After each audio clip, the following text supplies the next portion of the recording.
السلام عليكم ورحمة الله وبركاته. بسم الله الرحمن الرحيم. توكل على الله وكفى بالله وكيل، حسبنا الله ونعم الوكيل. وإن سلام يا ولا ليال رمضان كريم. رمضان كواد ما ذي إلى فضل جسهين نسيوك ممكن الحرية الله ينقدره. هدايتها مركي كوجور ريسي جنال كانوا ولا شيء أنا ذي فقرن جنال كذي. هدايتها مركي كوجور ريسي صوب وقته بليز سبسكرايب كا يسار كمبليل كفرو سين شير جريكم أنت جن السوقر سياد وهش مر والب مركان لايف هنا كمبليل كحكوب فراد waxaan rabaa maanta inaan ka hadlo gabadhii yareyd ee aynu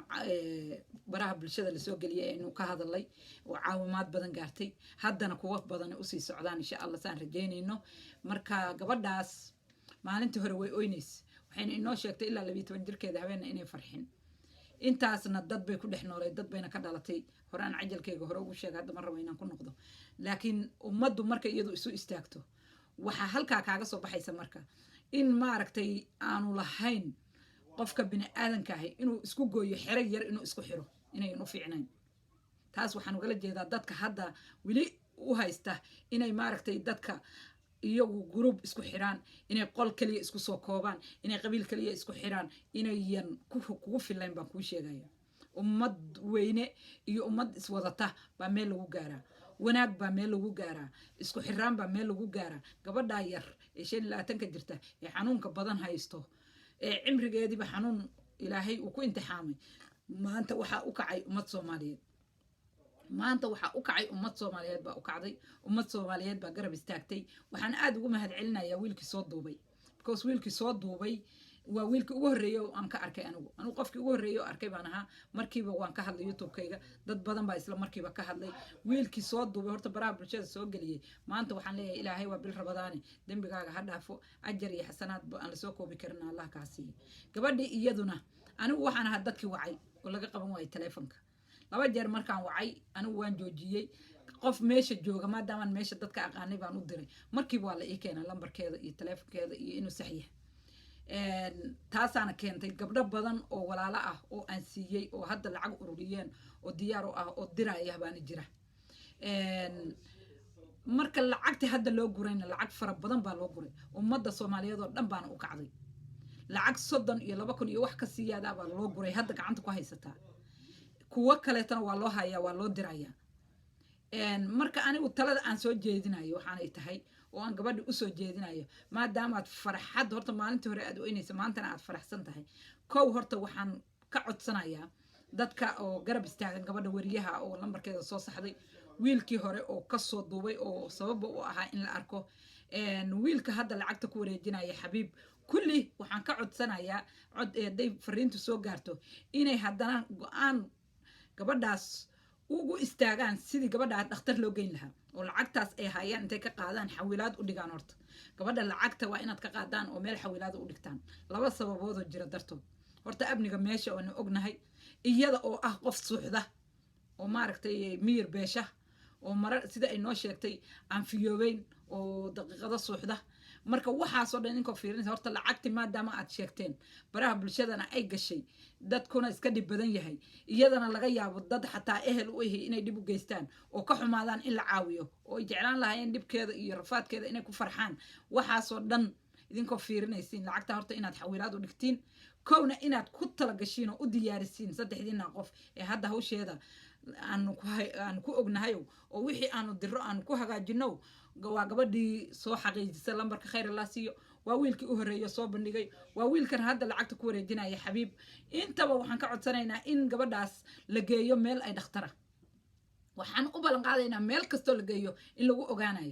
in lagu ogaanayo oo aanay cidla ku mudanayn ilaa ay maaragtay meeshay tagto biilkeeda ay ku helayso. taas waa loo ballan qaadaa insha Allah ummadda Soomaaliyeedna waa u kacaysaa mana weynayso. marka tan ay hadda haysato meel kastay geyn kartaa waa in dhakhtar ay ku aado lacagtaas gabadhaas waa inay dhakhtar ku aado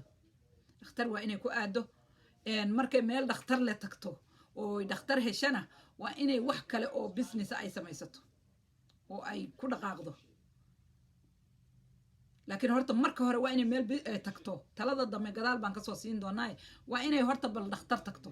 oo ay lacagtan dhakhtar lagu geeyo loogu diyaariyo sidii meel dhakhtar leh loogu geyn lahaa neerfaha waa la daaweeyaa neerfaha looga daaweyn lahaa dhiikarka waa la daaweeyaa dhiikarka looga daaweyn lahaa sonkorta waa la daaweeyaa sonkorta looga daaweyn lahaa meel degan oo ay kaga baxdo oo iyaduna ay caafimaad ku hesho oo ku xasisho in la geeyo waan codsanayaa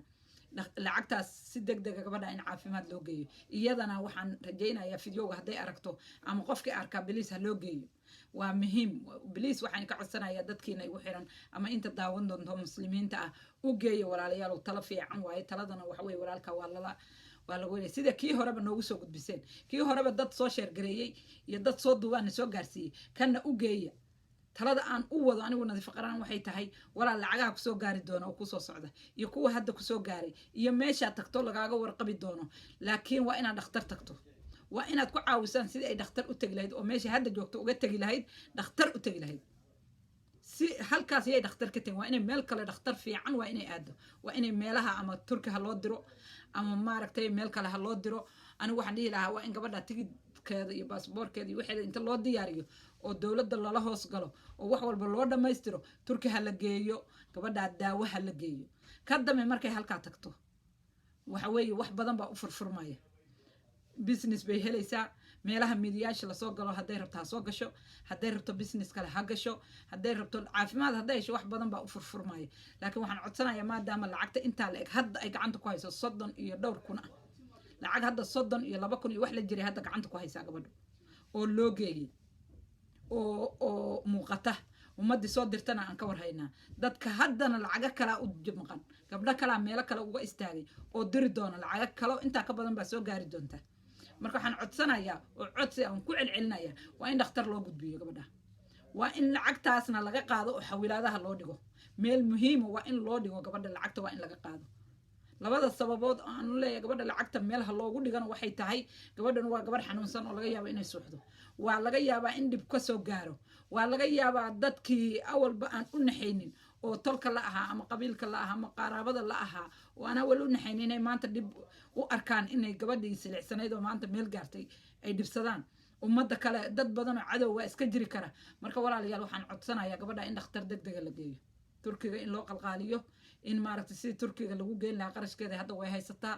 qarash ku filan bay haysataa oo geyn kara meesha markay tagtana waa lasoo gudbinaya ama iyadaaba meelaha layska arko tegayso noo soo sheegaysa meesheedaan ku ogaanaynaa maalintay baxaysano naloo soo sheego gabadhaas caawimaada inta dadku diyaarka u yahay in looga faa'iideeyo dad badan baa diyaar u ah meelo badan baa diyaar looga yahay olole badan baa u socda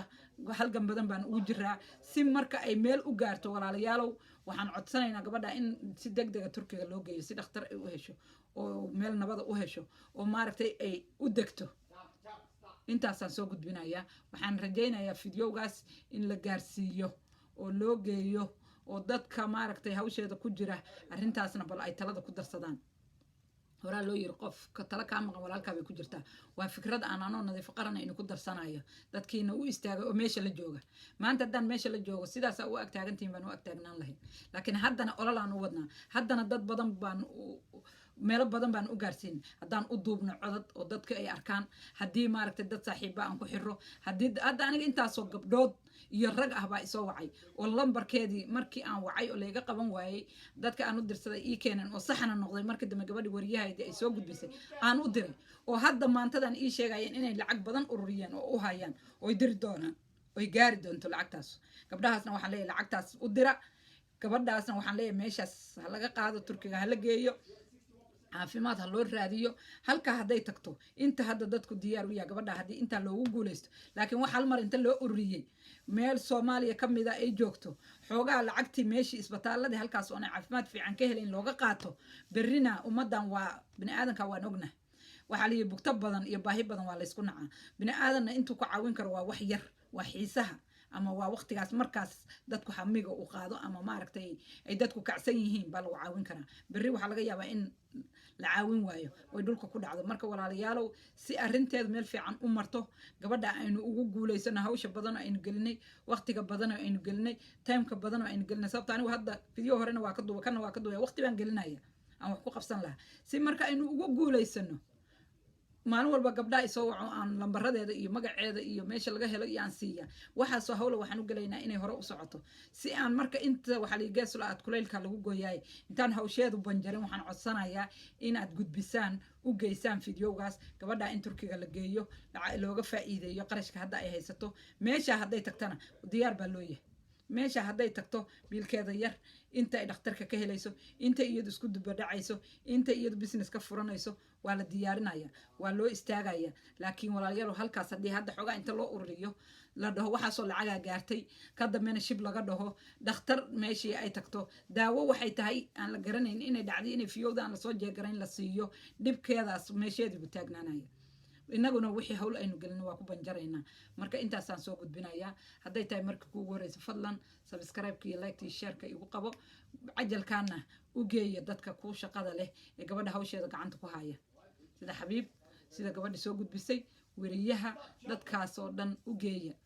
fikraddaas bal iyaguna wixii ay ku darayaan iyo waxay ka qaadanayaan aan aragne ilaahayna waxaan uga rajaynayaa inaan ku guulaysano intaa iyo inka badan gabadhaasoo caafimaad qabta neerfuhu ka baco ilaahay caafimaad siiyo guursata mustaqbal iyo nolol fiican leh business ku jirta nolosheedu cirka ay martay oohintii iyo 12 jirkeedii ilaa hadda weligay farxad ma arkin bay dhahday farxadda maanta u bilaabatay